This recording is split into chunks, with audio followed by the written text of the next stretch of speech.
So this is why it's very interesting. In your 40s, we call it the midlife crisis, which to me is so disrespectful to call it that. And we've made a mockery of it Hmm. because men are not taught anymore that, yeah, in your 40s, when you've had kids, you've grown, you're wiser, you're smarter, you're supposed to do something else. You're supposed to start thinking about other people again. You're supposed to really be serving others. And the way I like to see it is this: I want to make this world a better place with me in it than the world without me in it. I'm a Christian, I believe in God. And when I'm in front of God, I want to be able to tell him that, you know what? The earth was a better place with me in it than without the earth, me being there. And this, I think, is what the purpose you have later on in life is really, with all the experience, all the wisdom that you've acquired. Welcome to Unleash Thyself, a podcast where we journey into the depths of personal transformation, spirituality, and growth. I'm your host, Konstantin Morun, and today we are talking to Nico Lagan, a coach, a martial artist, and someone who really knows how to use social media to share his ideas. Nico has a big following and loves to help men become stronger and more confident. Now, Nico's life changed when he decided he actually wanted to help others. He grew up in a tough situation, but he turned his life around. He believes in being brave, helping each other, and living by strong values. He also thinks it's really important for men to stand up and be leaders. Today, Nico will share his journey with us, talk about how we can all stop getting distracted by small stuff, and why it's important to face our fears. He's got some great stories about helping others and why it's important to speak up for what you believe in. Now, Nico's here to inspire us all to be better and to live with purpose. Let's dive in and learn from his experiences. But before we start, I have a small favor to ask. Please subscribe, like, and share your thoughts in the comments. Your engagement helps us continue to bring these transformative stories to light. Now, let's begin.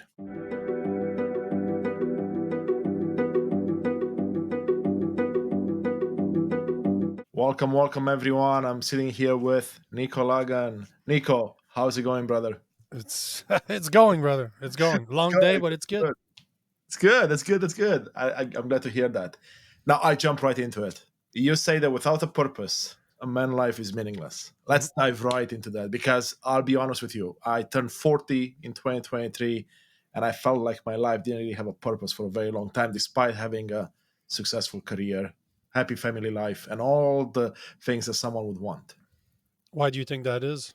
Well, for me, it was because I didn't look for a purpose. I always asked the question, but I never had the right mentors, the right tools. I always blamed it outside, and it wasn't until I looked inwards that I found the answers. And once I aligned myself with my purpose, rest is history.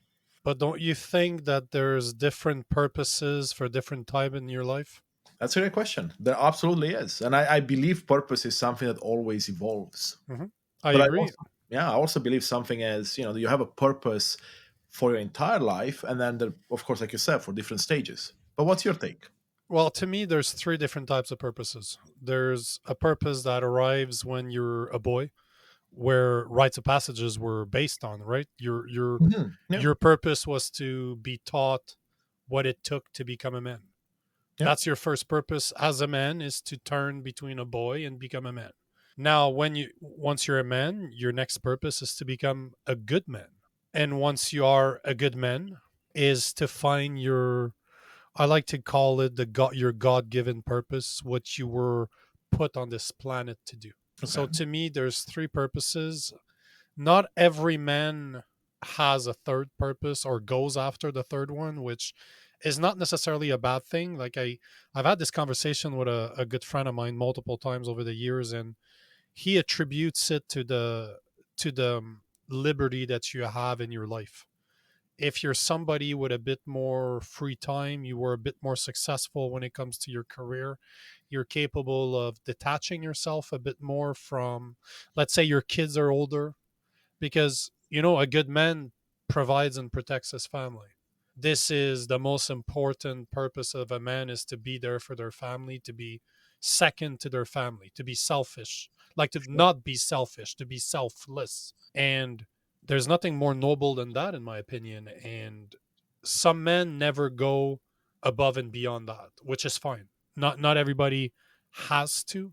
But in your case, this is why it was interesting. This is why I was asking the question is if you're a family man already, you've done what you were supposed to do. If you're in your 40s, that means you're taking care of your kids. They might not be ready to be on their own, but they might be pretty close to it. So you can start thinking about what comes next.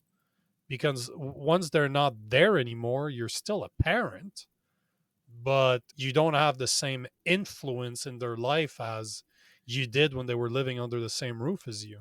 And this to me is when you hit that god-given purpose, when you have the career, you have the knowledge, especially because as a man it's something that's acquired.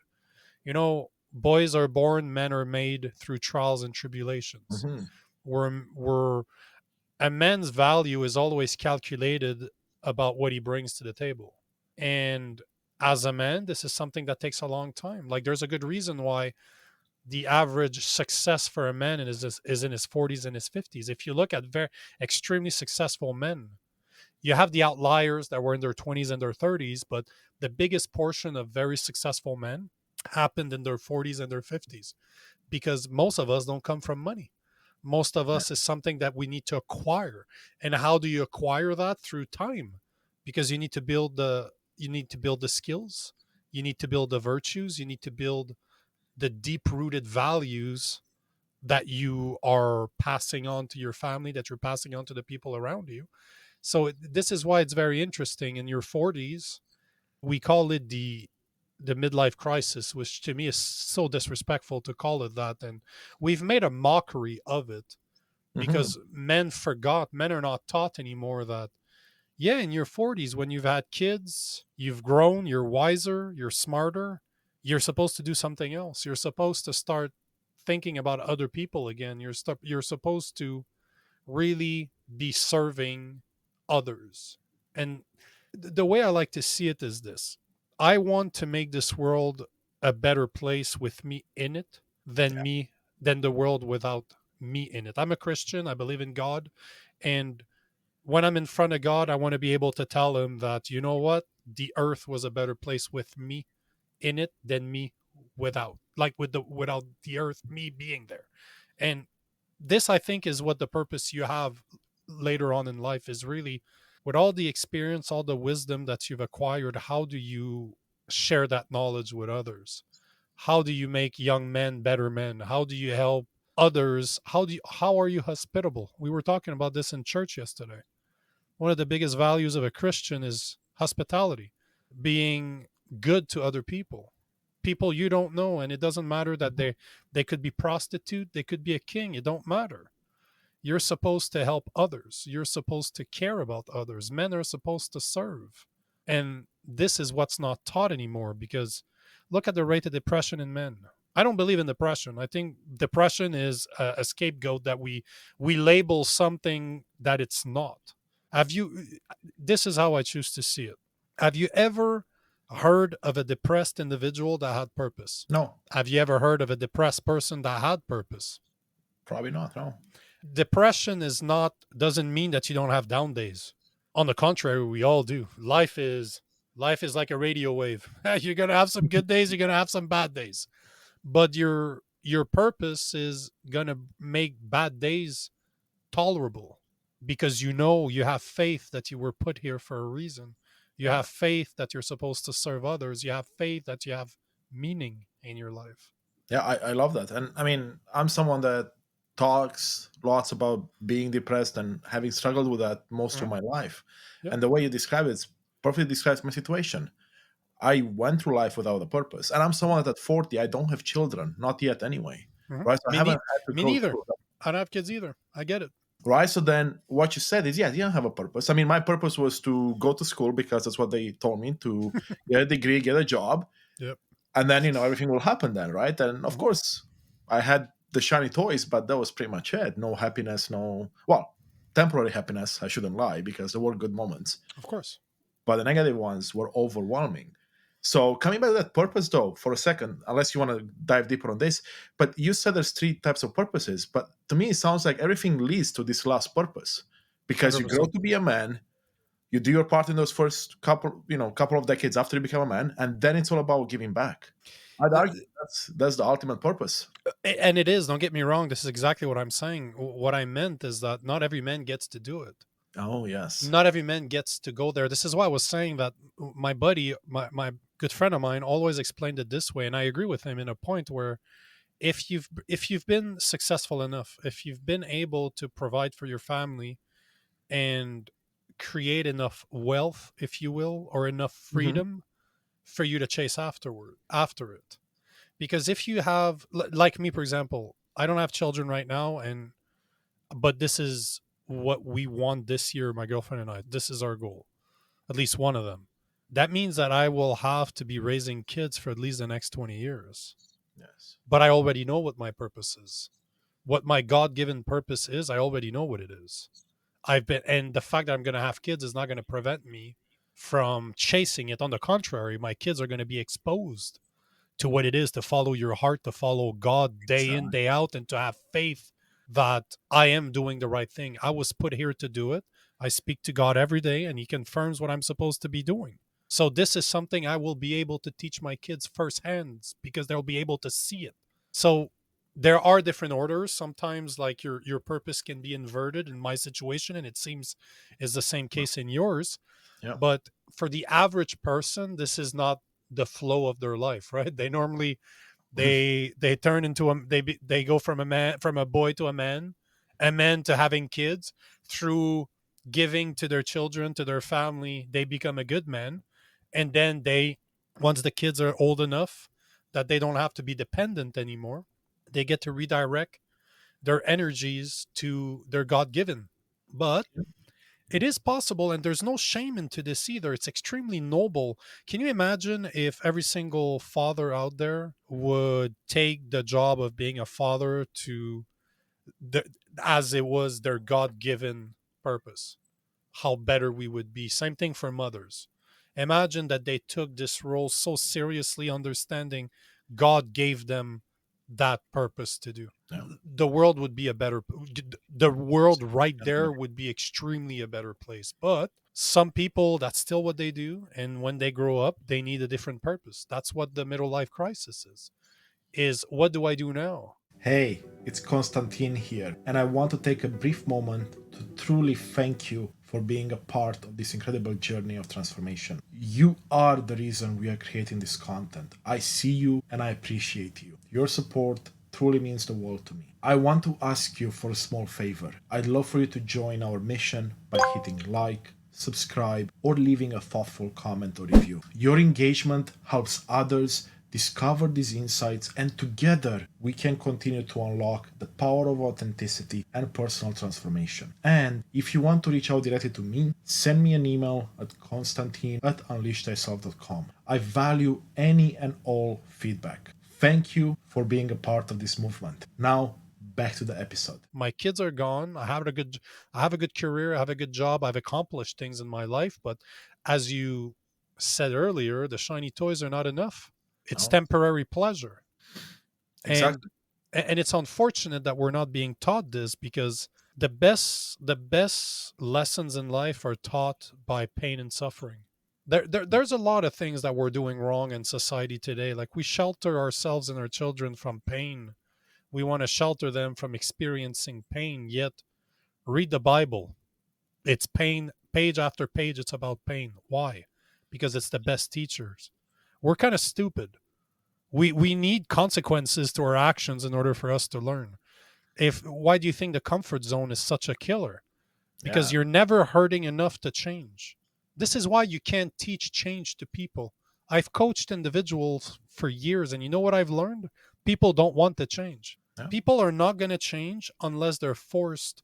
The only people that changed are the people that end up hitting rock bottom, and they understand that continuing to do the same thing and expecting a different result hurts too much. It is no longer a viable option.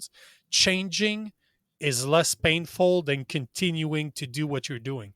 This is when people change. This is when I changed.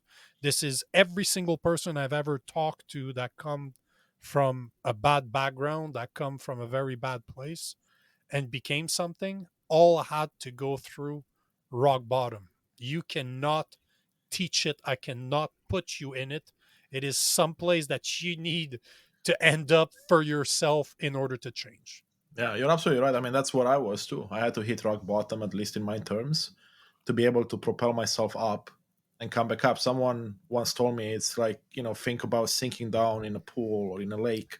If you don't know how to swim, to come back up, you have to hit the bottom and push yourself up. Mhm. And then I you get the couldn't agree momentum more. and you go up, right? So this reminds me of that a lot.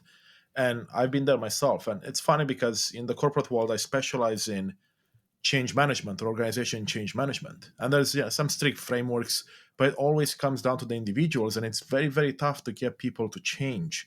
And there's a lot of process involved Mhm. and not as much choice as we have in our own lives, technically. And yeah, I couldn't agree more with you. Now, you talk about distraction being an aspiration killer. And this kind of goes in there as well, because if we keep getting distracted, then there's even less desire to change because why would you? But that's something that has been understood for a long time. If you want an easy to control society, entertain them. Why? Because they don't care about what's really going on. Yeah. And that's applicable as much as us as a bunch of individual that forms a society as it is as you as an individual. If all you do day in day out is you just filled your day with things to do. Every minute of every day you have something to do, and when you don't, you're on your phone. When you don't, you're watching Netflix. When you don't, you're drinking with your buddies. If you never, one of the best and worst thing that you can do is to be bored. Yes. If you look, there's studies out there that shows that something like 95% of children up to the age of 5 or 6, from if I'm not mistaken, have all the traits of becoming geniuses. Yes. And I do you like you know said that. what they grade genius? What is the number one thing they relate to genius? What is the number one thing that they can see in a kid that will equate to becoming a genius? Creativity, right? 100%. Yeah. And when are you in a creative mode? When you got nothing else to do. When you're Hmm. just sitting there letting your imagination take over you. And in today's world, and the same studies are showing that by the time they get to adults in their 20s, 5% of them, Yeah. there's less than 5% Yeah. geniuses. Yeah. But Yeah. yet, 95% of kids have the capabilities of becoming geniuses, but only about 5% or less of individuals are. Why? Because you're always distracted, because you always have something to do. I spent a year and a half in the woods back in March 2020. Okay. I spent between a year and a half in the woods, middle of nowhere, away from everything that I knew. I left the city and I went to live in the woods. As an extrovert, one of the worst things I've ever done for myself. As in one of the most brutal thing I've done, because I knew this would destroy the way I was living. I was used to being up at 4 o'clock in the morning, having something to do until 9 or 10 o'clock at night, go to bed and rinse and repeat. But yet, when I started getting bored, when I removed those distractions, when I start just being with myself, there's a little voice that starts talking to you and you start talking back to it. You start having conversations with yourself, basically, as bad as this sounds. This is Yes. exactly what happens. But when you start removing those distractions and you start asking yourself questions, those are those are the great moments in your life. This is when you finally allow yourself to reflect on what you are.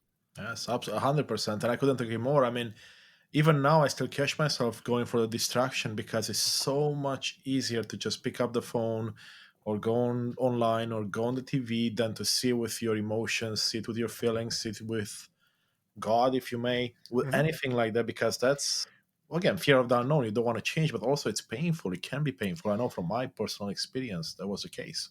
But you should embrace it. If there's one thing I've learned over the years is to embrace pain.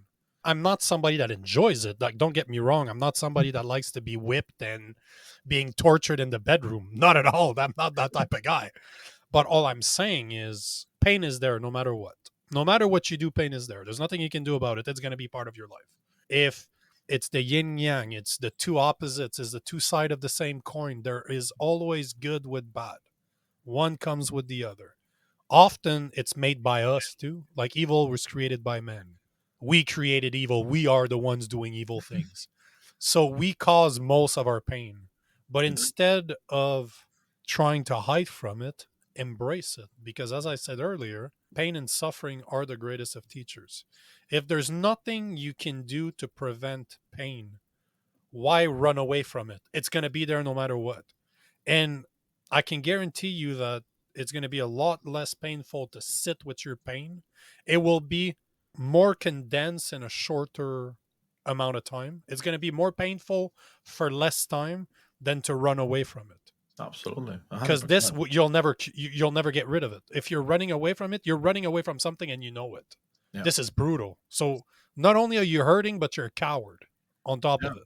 Now you're starting to mess with somebody's head. And speaking of that, because I love psychology, right? So I study a lot of it. Think about it. Like if you're running away from something, your flight mode is enabled, so you're always stressed as well. So if you're not facing the pain, the stress is always there.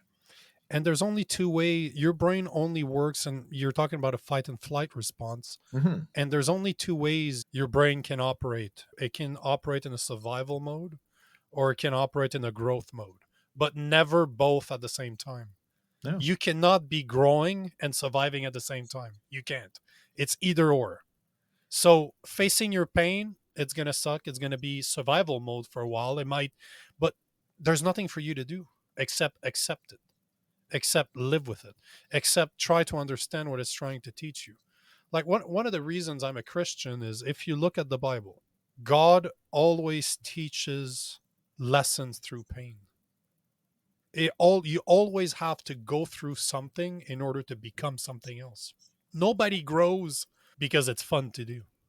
People grow because it sucks. Because we didn't have a choice. We were faced with something where sorry, you had a choice. Let me backtrack. It's not true. You always have a choice.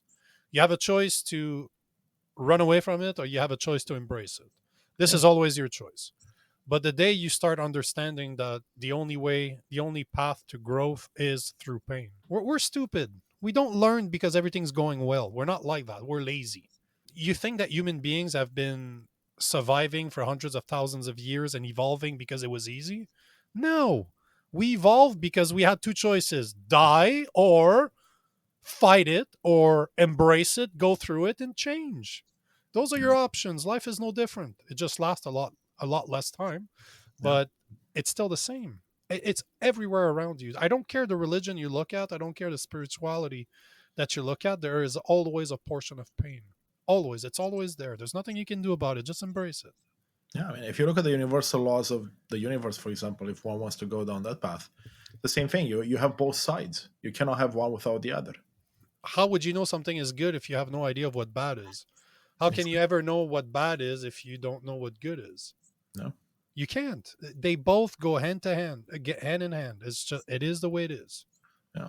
And the other thing that comes to mind here is something that I was talking to a friend of mine recently, is this idea that when something scares you, when something you want to do, I mean, Yep. scares you and brings fear in you, that's probably a good sign for you to go towards that thing, as opposed to running away from it, which is what most people do, or let's say your old you would do.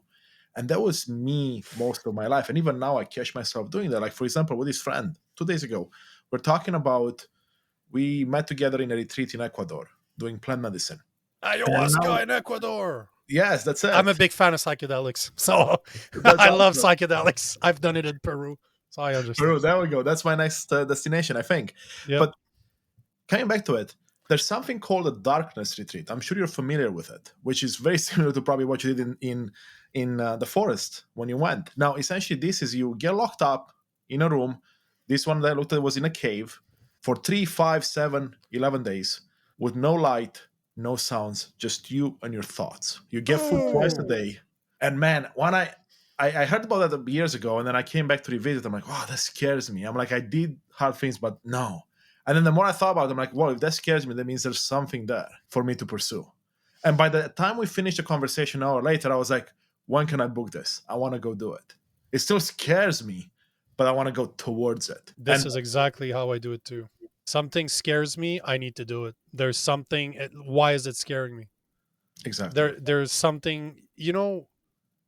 I don't believe that you can be fearless. I don't. But when people tell me I have no fear, I'm like, yeah, right, okay, cool story, bro. If you have no fear, if you literally have no fear, you have a psychological problem. There's something really seriously wrong with you. But it is not true. People are not fearless. Courage is not a lack of fear. On the contrary, is embracing that fear, Yeah, knowing that it's there, that there's a chance of you being hurt. There's a chance of you dying. There's a chance of something bad happening to you. That's yeah, what courage is. You decide to do it no matter what the consequences are. That's courage. yeah. So My, and this is exactly what you're saying. I do the same thing. If this is why I've done so much in my life. Ask me, I've probably done it. Not because I woke up a day and I'm like, hey, I want to do this. No, it's because somebody stupid in my life is like, hey, bro, you want to try this? No, but yes. No, but yes, let's do it. yeah, yeah, let's do it. Yeah, I mean, can't argue with that. Well, look, years ago, I read a study that was explaining that you had some scientists and they went to people dying. So they went to people on their deathbed and they asked them what was their biggest regret. Mhm. And the study came out to say that the biggest regret of the dying is to have lived a life others expected of them and not the life they wanted to live. Yes, Since 100%. I read that, I'm like, screw this, never going to be me. Never. I will always how I could have stayed in the corporate world 14 months ago. I was a sales engineer, man. I did not have to worry. I was in line for a job that would have paid $400,000 a year. I didn't have to worry about anything anymore. Not that I had to worry about anything at that point either, but I could have bought more houses. I could have a bunch of kept my investment. I could have just continue growing my portfolio. Instead, I sold everything and I started. I'm like, you know what? Let's put my trust 100% in God and see where it goes. That's the life I've been living for the past 14 months because this is what I'm supposed to be doing. Is it hard? Is it easy? No. Hardest thing I've ever done in my life. You What's the biggest lesson you got out of all of this? I'm sure, I mean, you've gotten many, we've talked about many, but I'm curious, what's the biggest takeaway so far? over the past 14 months, Yeah. you know, the biggest lesson I've learned is this. For the longest time, I thought I had good instincts. For the longest time, I've always said this that I have really good instincts. What I've learned about over the past 12 months is it never was me. I just had faith. I just listened to that internal voice. I thought it was my Mhm. voice, but it's never been. That was God's voice. This is, and you know how freeing that is to say, I no longer have to worry about those instincts being right or wrong. That power Yeah. doesn't even belong to me. The only thing I need to make sure that I always do is to have the courage to continue having faith. Because having faith takes courage. Having knowing that you're doing what you were supposed to do, what you were put on this earth to do, is extremely freeing when it comes to decision making because you're like, you know what? I know what I'm supposed to do. Now, it makes everything extremely difficult because it's out of your control. All you have to do is to continue trying. And as I said, God teaches you lessons through pain and suffering. So you know it's going to hurt. It's not going to be easy. Bruce Lee said to never wish for an easy life, but wish for the power to endure a hard one. And this is what I choose to do. Yeah. Having an easy life, I already had it. I could have continued, like most people in their lives, I could have continued doing what I was doing. And then one day I would have been a director, a VP of a company, or maybe I would have been a CEO of a company. And I would have had a bunch of money. I would have bunch of investment, and I would have died like a sucker that would have never really lived his purpose because I would have been selfish. Because this is very selfish. The way that we live today is extremely selfish. We think about ourselves. I decided to not live for myself, but to live for what God tells me to do. And you know what it comes down to? Helping others. That's always what it comes down to. Yeah. Always do something in order to serve others. It, Being it of make service and you're taken care of. He sent his son to be homeless. So that's how much he cares about your comfort. So I'm just putting That's a it out. great, I'm yeah, just putting it out there. If you read the Bible, Jesus was poor, he was homeless, he was a vagabond. yeah. So you don't need much. This is the thing. We have such screwed view of what we need as people. There's a bunch of studies that came out. If you make 50 or it's somewhere depending on the country, obviously, but it's somewhere between 40 to 60 grand a year. If you make it around this, you're not happier making $2 million per year because your basic needs are met. You have food, you have a place to stay, your family's taken care of, you have enough money to take care of your life. to buy you enough freedom to do the things that makes you happy once you're done working. So your happiness is not on the amount of money that you make every year. It's on the amount of freedom that it buys you. Amount of freedom that you get to do what you're supposed to do outside of work.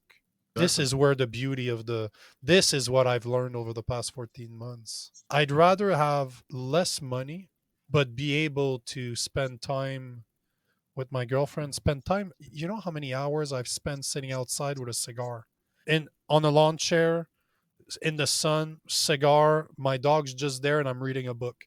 I've did this, I do this 1 or 2 hours every single day. If it's nice out now, obviously it's colder, but as soon as it's going to be acceptable again, I'm going to start doing it and I will do that for the rest of my life. This to me is about as happy as I get. Just being sitting there, book, a cigar, my girlfriend can be there, my dog's chilling right there and I don't have a care in the world and I look at how awesome this world is. I love that. I mean, you're approaching it from a positivity mindset as well, which is another thing that we can Yeah. delve into. But I mean, you can look at all the negative stuff, or you can try to make it better. And by following your purpose, you're making the world a better place for yourself and for those around you. What can you change? You know, it always comes down to this. What do you control? You control three things in your life. You control your emotions, you control your actions, and you control your reactions. That's it. That's all you got. You can't choose all the situations in which I can choose to go to the gym. Am I going to get there or not? Is there a drunk driver that's going to hit me? Who knows? It's out of my control. I can have the intention, I can take the actions to say I will go to the gym. This is what I'm doing. Outside of that, it doesn't belong to you. This is, people we've become such control freak.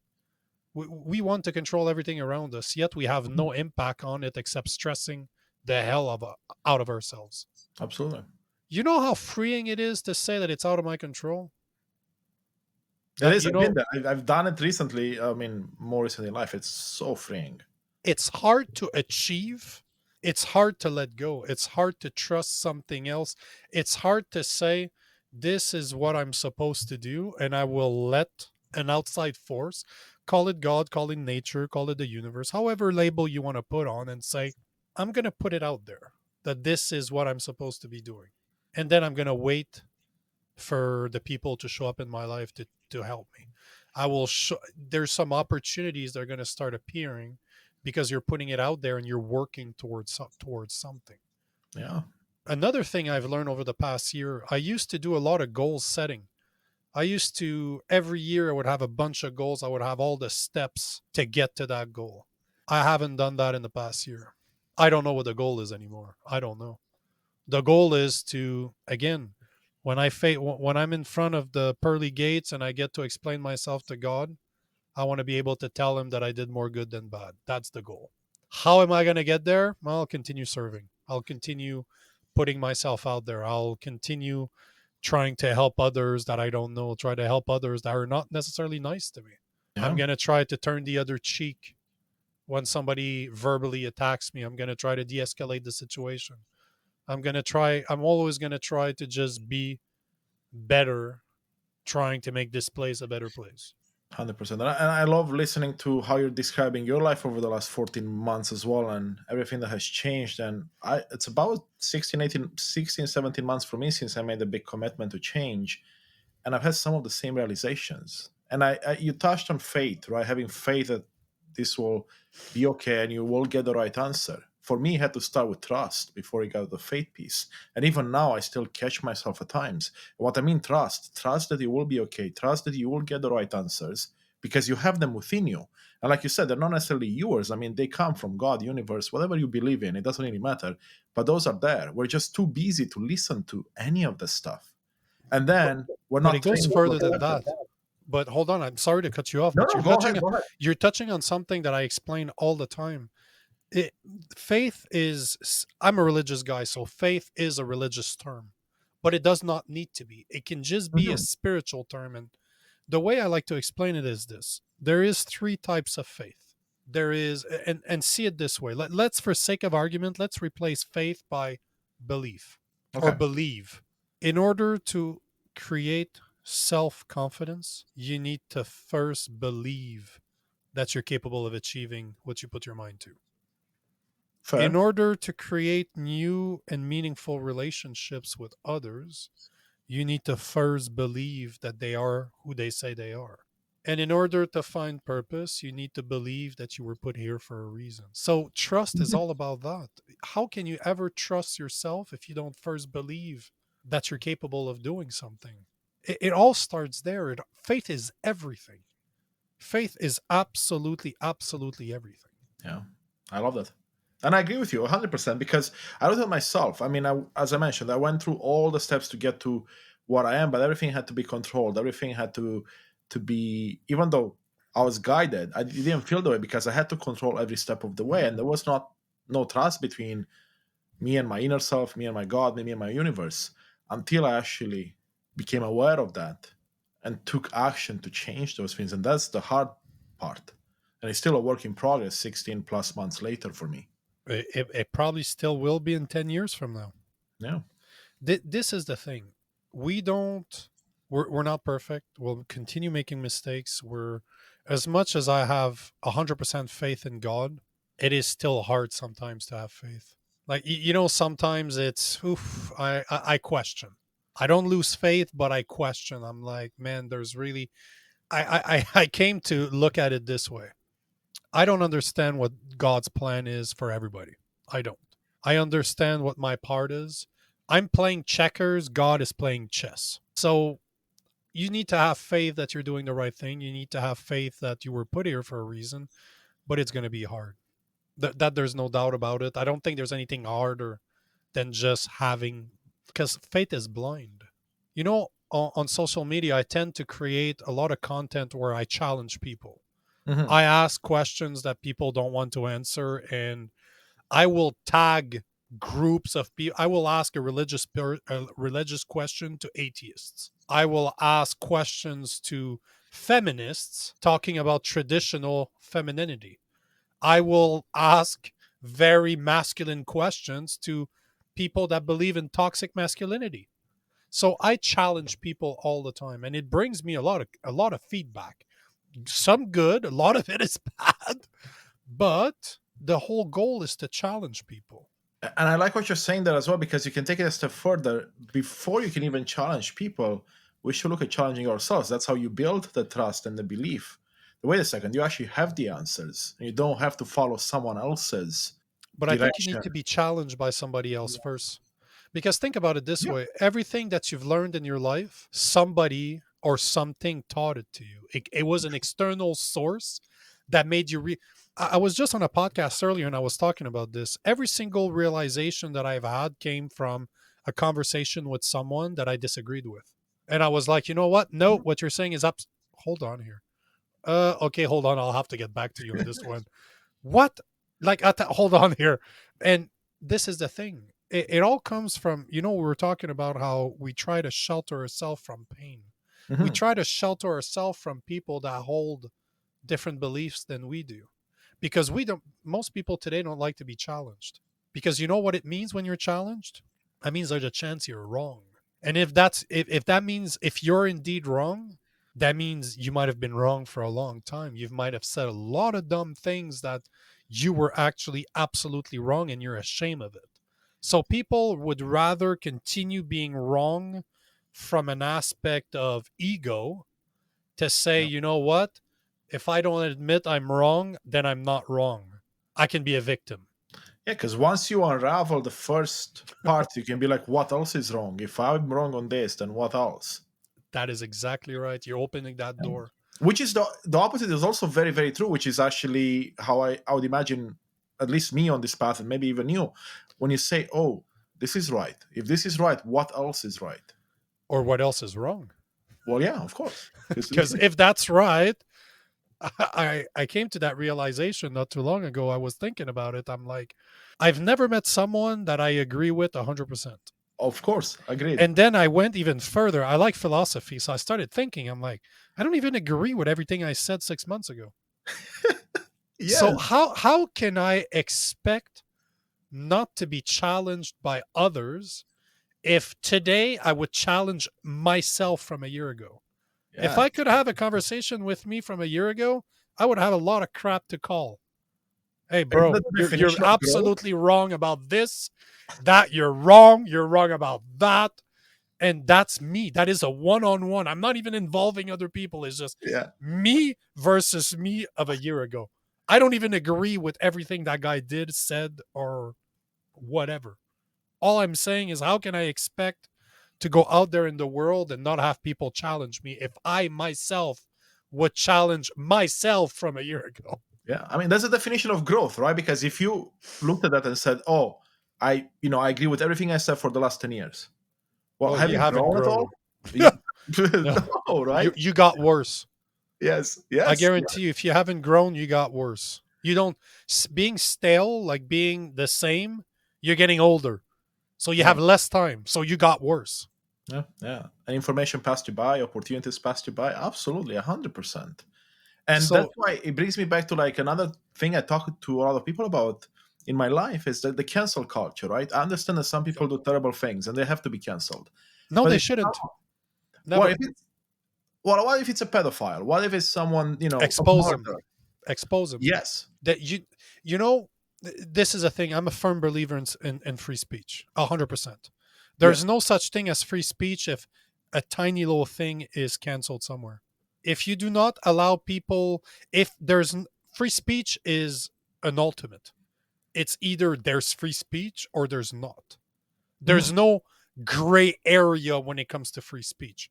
Now, that being said, I'm not saying that it should be free of consequences. There's a Yes. difference between the two.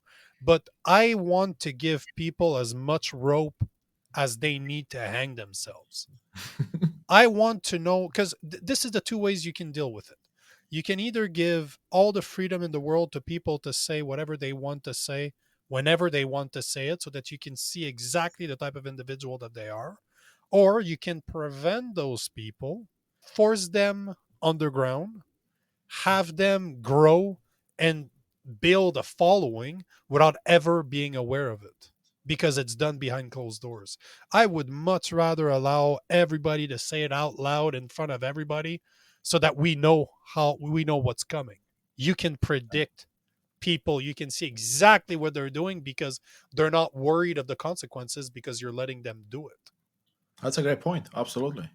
And what I was going with my take on that, and I agree with you now. I see that, but also, and I'm thinking of cancel culture. Let's say someone has been doing something for 20 years, and it's whatever field they're in. They specialize. They say some amazing things, but then they made one mistake. Yep. Maybe the mistake was in the past. Then the entire thing that they talk about Yep. gets canceled. And a great example for me would be someone like Jordan Peterson. I'm sure you're familiar with him. Loved. He's. We're both Canadian. We come from the same place, so I'm a big fan. Right, but he at some points was tempted to be cancelled, right? And he's very divisive, for good reason, but he has his strong points. He's done some amazing things, he's done some less amazing things in the eyes of others, and now that's the type of people that get cancelled. And to your point from earlier, like, we don't agree with the stuff we did 6 months ago for our own, so why do we hold everyone else to this high standard when we can hold ourselves to the same standard? That's exactly why. Because we don't want to hold ourselves to their standards. If you This is how our brain works. It When you like somebody is because you see yourself in them. Yeah. This is what you We're so selfish that the people we like is because we either want to be like them or we see ourselves in them. The people that we hate is no different. They reflect parts of us that we don't like. And instead of saying, I'm the problem, I would rather point my nasty finger at somebody else because I don't want to live up to the fact that this is me. Yeah. There's nobody out there that can go against Jordan Peterson and start saying he's wrong about this, he's wrong about that. He's not. He's a historian and a psychiatrist. Guess what? He's based in facts. If you don't like what he says, you know what? Because he's pointing his finger right back at you. That's what you don't like. People don't argue what he says, they argue the person. This is That's what true we've for everything, though, right? Like in almost every area that they a usually hundred. argue the person. Yeah. Look at Donald Trump, perfect example. Like the person or not, he's done a way better job than Obama. On paper, he did more for the country in 4 years than Obama did in eight. Was he a real politician? No. Was he kind of a jackass? Yeah. Should have somebody taken his phone away from him for Twitter? Yeah, probably. Probably. But we live in a world right now that we're not capable of seeing past somebody's personality. If we don't like someone, what he does is wrong just because we don't like him. And you know what? This is so childish. It makes no sense to me. How can you honestly believe that you're going to like everybody? No. Does Oh, that mean that everything that person does is wrong because you don't like them? No. You're wrong. There's a guy I met, a biologist from the University of Montreal. We had a podcast years ago, and he's an atheist. Like that guy, we had some philosophy conversation. It was great, but he basically told me this, and I agree with him. He's like, "There's no such thing as a great man, just great ideas." Because dig deep enough, you'll find something wrong about everybody you're going to meet. oh yeah. Anybody, there was one perfect person. His name was Jesus Christ, and there was one out of the billions of people that has walked this earth. One perfect person. Dig deep enough, you're going to find a problem with everybody you're going to meet, and you and I are no different. Yeah. I mean, we can. I could even find an argument here to say yes. We may see Jesus as the perfect being, but for anyone that's not a Christian, Yep. that's not the case. Well, they're the one that's wrong, but it's okay. That's semantic. No, I'm just messing. I just like But to. but it's As, all perspective, right? We can always, like you said, we're always going to find something wrong in people if we go looking for the wrong and we don't look at the full picture. but does that make them wrong? No, So, because a person did something wrong in his life, does that mean that every single idea, every single other things that he's said, that he's done was wrong? No, of course not. exactly. No, that's Of what course. that's my point. That's why I don't understand. And I have conversations with this with many people in my life, and some are like, "Yeah, that makes sense." Some are like, "No, if he messed up once, it's over." And I'm like, "Have you never made mistakes in life? Have you never made Yeah, but mistakes they're not the in which you same. can take them It's back?" different for them because those people deserve to be excused. They deserve to be forgiven. Others don't. But Yeah, that's this is how ridiculous we actually are. It's insane. We are absolutely insane. But in that's the lesson right there, right? Because if we can become aware of that, which Mhm. more people are, that means you now have an even bigger reason to change. You have even more fuel to your own rocket, so to speak. So you can go inwards and you can find, well, what's that person mirroring that I'm so unhappy with them? Look at society today. It comes down to I can boil down every single problem in society to one single thing: a lack of accountability. Look at any single problem out there, you will find somebody somewhere that did not want to do their job, that did not want to live Oh, up to what they were supposed to do. They were selfish and they said, you know what? Nope, not my problem. It all starts there. It all starts with being accountable for your action and being self aware to know that, you know what? I'm not perfect. You know what? I've done a lot of mistakes in my life. I've hurt a lot of people. And does that make me a bad person? Maybe. Maybe it does. Maybe you are. You know, if your life sucks, chances are it's your fault. People hear that and they're like, no, you're wrong. No, no, no. But they fail to understand the most important part of my comment is that if you have the power to mess up your life, you have the power to make it better. This yes. is all a matter. You said the word perspective earlier. You know, happiness is not a destination. Happiness is a state of mind. Yeah, it's a journey. You can choose to be happy right now. Right now, if you want to, you can be happy with nothing. You see it all the time. You see people with nothing that are happy. If there's one thing I know, I've been traveling for 14 months. I've met people from all over your country. I was traveling. I've backpacked a lot in my life. I've been on motorcycle trip for 3 weeks by myself with just gear, just traveling thousands of miles. And you know what I've learned? There's happy people everywhere, and they don't necessarily have much. Yeah. They understand something that most people will never understand is that life is so simple. Man, if you choose to help others, if you choose to care, if you choose to just be, Gandhi said it, be the change you want to see in the world. 100%. That's a quote I always refer back to. And you're talking about simplicity. I mean, we talked about Peru and then Ecuador, where I went to, and you see the way people live in the mountains, in the villages, and they're the happiest people alive, and yet they have less than any of us here in North America make in like a day or an hour or even whatever. Right? It's like, and they're happy because why? They look at the positives, not the negatives, which is what most of us focus on. I don't have this, I don't have that, this is bad in my life, this is on the news, the world is going in this direction or that direction, and it's a negativity bias. We just feed negativity, and then how can you be happy?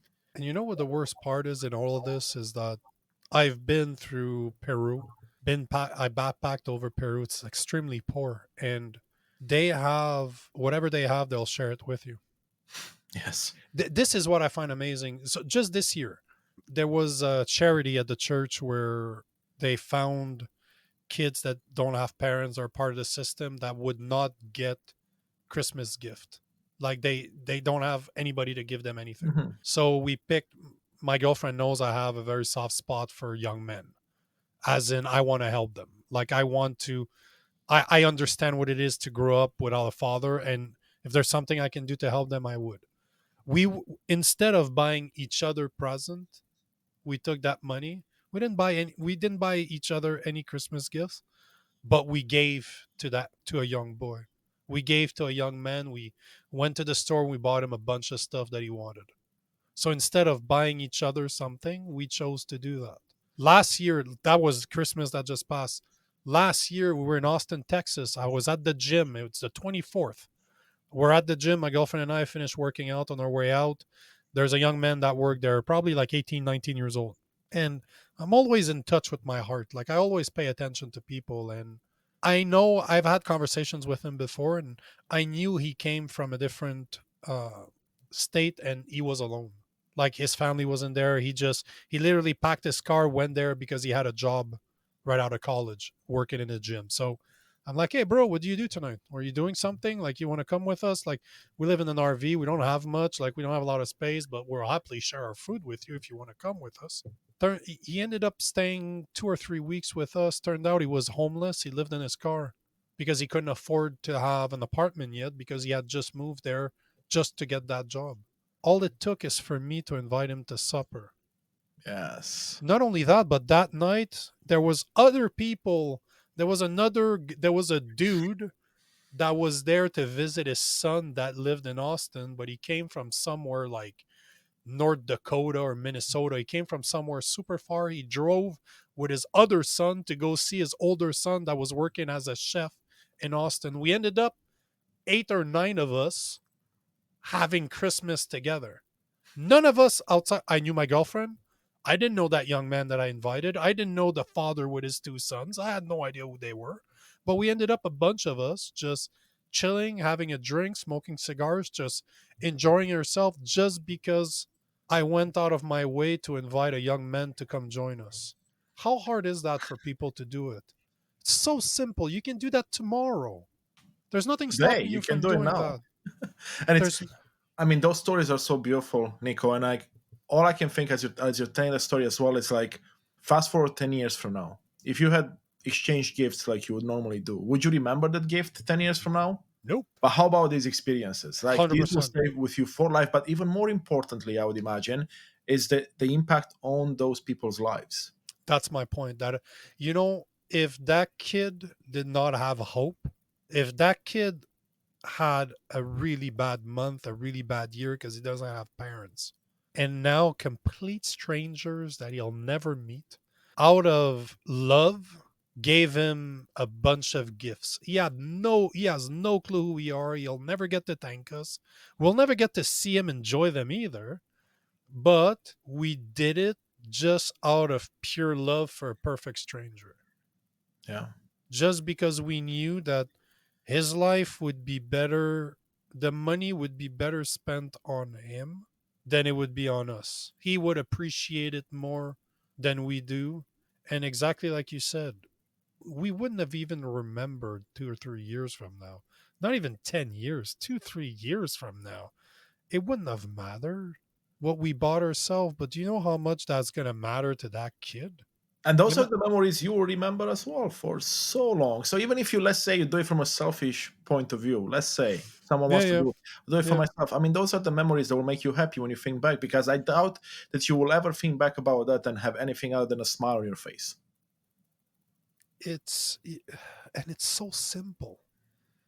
It takes nothing for you to do charity work. It takes nothing for you to take a day out of your week, out of your month.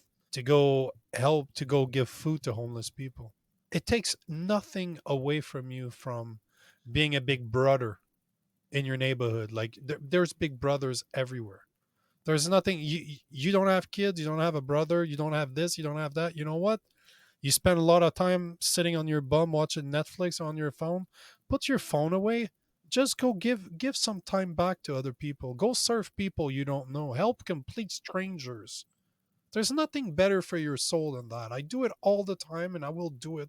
I wish I did it more when I was younger, but you know what? I can't change the past, but Of I course. will do it for the rest of my life. And those are little things that it's such an impactful change that you're capable of doing in somebody else's life.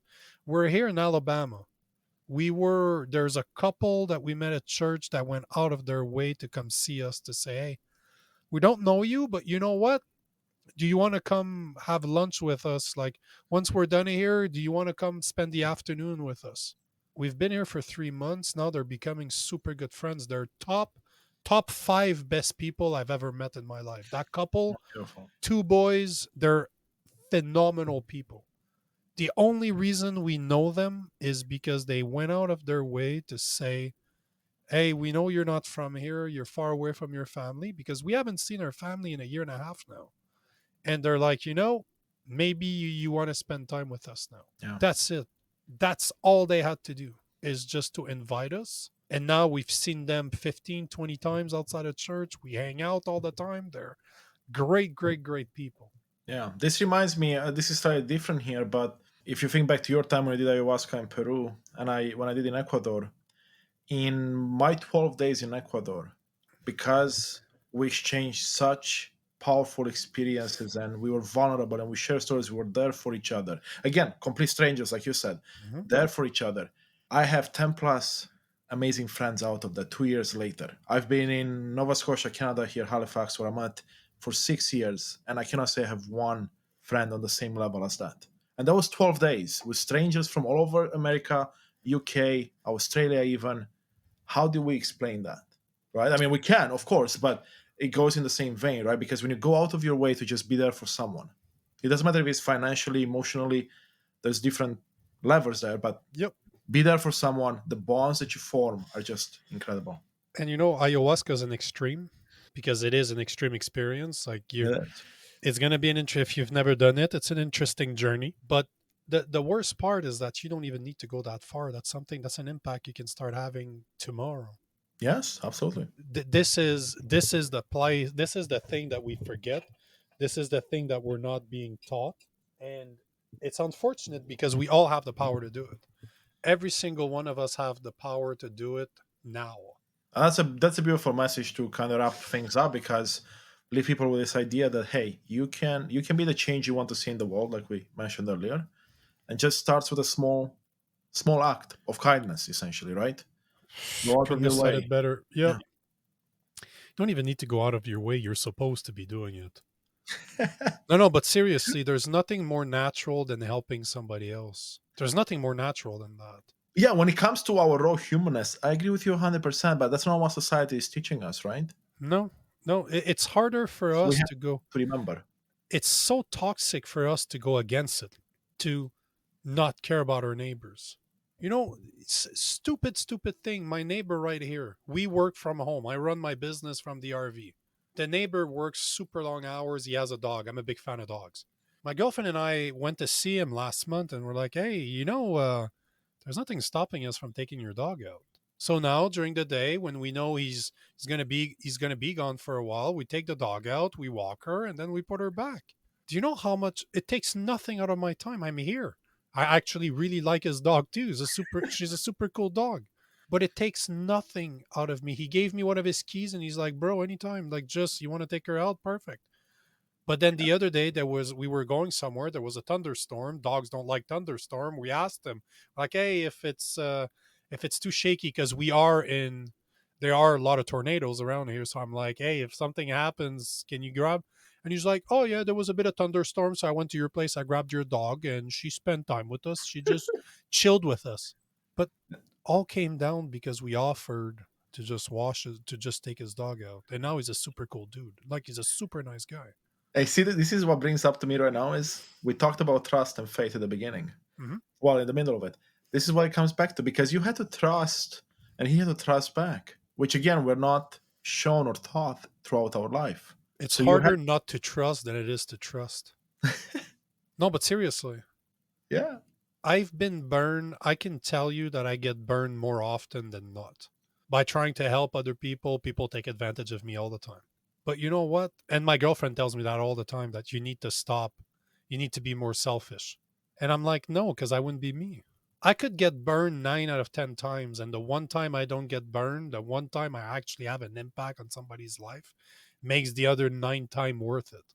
I can't control what other people are going to do with what I do. I cannot, if I go out of my way to help somebody and he spits in my face, I can't control that. It doesn't Mhm. belong to me. But I still put the good intentions out there. I still try to make this place a better place. However, those people take it, that doesn't belong to me. I can't change that. But why change who you naturally are to not be hurt? Again, it comes down to that. If you're not scared of pain and suffering, just put yourself out there.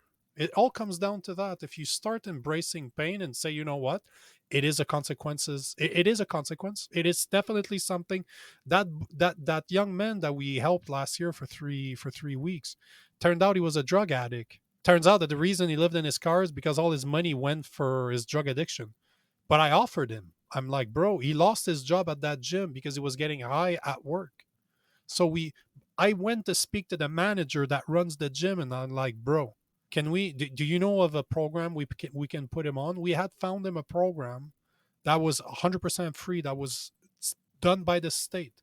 He refused to do it, so I kicked him out.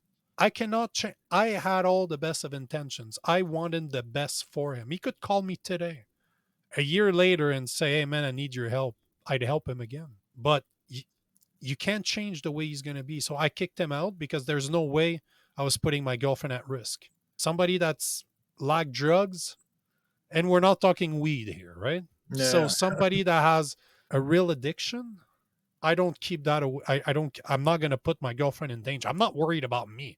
I'll break him in half if he misbehaved. Like, to me, it's not a problem. But for my girlfriend, it's a different story. So I had to choose her over him. But the point is, I got burned. I spent a lot of time trying to help him, and he just turned out and spit in my face, basically. But would that ever stop me from doing it again? Absolutely not. I would do it again in a heartbeat. And it's interesting, as you say the story, right? You got burned, but yet it's still a good memory of yours, at least the first part of it, because you helped a stranger. You didn't know all those other details. Those came up after, right? So part of the story was negative, part of it was positive. It's You all got, positive to me. yeah, There's no negative in that story, because at the end of the day, what is that guy going to remember 10 years from now? That there was a complete stranger that went out of it. He might not understand that today, he might not understand that 4 years from now. But the day that he gets away from that addiction, the day that he cleans himself up, he will realize that that's where it started. There was a guy, no matter what, that believed in him, that believed that he could do better. I was I had started help I had started hiring him to help me with the content creation that I do, because that's something he was interested in. So I was actually helping him with all the stuff that I've learned over the years, how to create better content, how to actually grow. Like, I was there to help him. And that's the thing. Those are experiences that he's never had before. And somebody, a complete stranger. So again, with the boy that we gave gifts to this year, when he thinks about that year, he'll remember it, that it was a great time for him. Same thing with that guy. He might not know it now, but years from now, he'll look back at this and he's like, man, there is good in this world. Why? Because I went out of my way. yeah. I mean, this reminds me again of something that I learned from another guest of mine many, many months ago now. This idea of hope, right? And there was this study done a while ago on rats, and essentially they took a rat, tossed it in the water, no chance of it to get out. After minutes, it would give up and it would drown. Of course, they would pull it out, move it away. Then they would bring the same rat and put it back in. Guess what? They could go on for hours and hours and hours Because they had fighting for hope their life because there was hope. that somebody would save them. Yep. Yes. Mhm. So you gave that person hope. Like you say, may not see it now, but they may see it later. And that's what it takes. Not what it takes, but that's what it could be, right? You can just talk nicely to someone, to do something nice for someone else, and maybe that's the hope they need to be able to make it one more day. And even if he dies of an overdose while never realizing that I had all the best intentions for him, I still chose to do good. If you believe, I believe what you put out there. Hmm. If you put negativity out there, it's going to come back to you. But if you choose to put positivity out there, you choose to be the change you want to see in the Hmm. world, guess what? Yeah. The world is I was just writing that earlier. The world is changed one community at a time, one nice act at a time, one person at a time is how you change the world. One person. Yes. And it starts with us. That was a big realization of mine. It's like by working on yourself, because this is all about you, really. It's not about anyone else. As you change yourself, your world gets better. And that's your community. And it's one community at a time. And if your world gets better, then the larger world gets better as well. Without knowing, you inspire. Again, yesterday there's a guy that approached me because I do coach men. And there's a guy that approached me. He's like, "Hey, bro, I don't know if you remember me. He's a guy I known like 18 years ago, 18, 20 years ago when I first started martial arts. We trained at the same gym 20 years ago. He's like, "Hey, man, I've been following you for years and I could really use your help." That dude's been following me for 4 or 5 years of content creation, never commented, never liked my posts, never did anything with my posts. Now I get millions of views every month, and he's just one of many. I never had a clue that that guy had anything to do with my content, but he's been following me that whole time. Yeah. So never underestimate the impact that you have on others, even if they don't tell you. People are always watching what you're doing. You might not know it, but people out there are watching. And this is why I always try to behave in a way where my younger self is watching. I try to be the guy my 14-year-old self, I want to be the man that he could have looked up to. And this is what I have in mind, right? I try. I'm not perfect, believe me, I make a lot of mistakes still, but I want to be the guy that my 14-year-old self could look up and say, you know what? This is a man I would like to become. Yeah, that's a beautiful way to look at it for sure. 100%. Wow. Fascinating conversation here, Nico. Loved every second of it. I'm wondering, as we're coming here to wrapping this up, is there anything else that comes up for you that you want to share that we haven't touched upon? Any last pieces of wisdom? All starts with you, man. You know, not really. Just be kind. I posted something from Oliver Anthony. I don't know if the singer, I believe so. Yeah. the guy that found like he has millions of followers now, and he was nothing 8 months ago. Nobody's never heard of it either way. Yeah. Yeah. He's a big Christian. He's a big God believer, and he just released a video where he was talking with Dr. Peterson just about how we need to start recognizing that we're more alike than different. And Yes. I say this all the time too, and we agree on about 60 as per the bell curve. We agree on about 65 to 70% of things. We disagree on 30, and we make our whole life on the disagreement part instead of realizing that we agree on more things than we disagree. Yeah. We're more alike than we are different. If you understand that the people out there that you judge all the time, that you don't like, are more like you than not, chances are you're going to want to help them more. Yeah. That's such a beautiful message, for I'll sure. finish on that. I'll stop yapping and I'll finish on that. No, I love it. I mean, I could talk with you for hours here. Now, yeah, I mean, that's it. Let's finish on that, Nico. That's been a pleasure. It's been such a pleasure to talk to you. Thank you so much for being here. Thanks for having me on, man. Thank you so much for joining us on this exploration of personal transformation. Your presence and engagement are at the heart of what we do, and I sincerely appreciate you, your time, and thirst for knowledge, inspiration, and empowerment. Please consider showing your support by hitting like, subscribe, leaving a comment, or writing a review. Your engagement not only fuels our mission, but also helps others discover these insights. For more daily guidance on personal transformation across the mental, emotional, spiritual, and physical realms, be sure to visit our website at unleashthyself.com. You can also find us on Instagram at Unleash Thyself Today, TikTok and YouTube at Unleash Thyself, and there we post daily content designed to inspire and empower you on your journey. If you have any specific thoughts, questions, or feedback, I truly value your input. Or if you'd like to have a conversation with me or work with me, please feel free to email me directly at Constantine at unleashthyself.com. I would love to hear from you. Together, we're building a community united in authenticity and purpose. Once again, thank you for being a part of this movement. Until next time, continue to embrace your true self and live a life on purpose with purpose. See you in the next episode.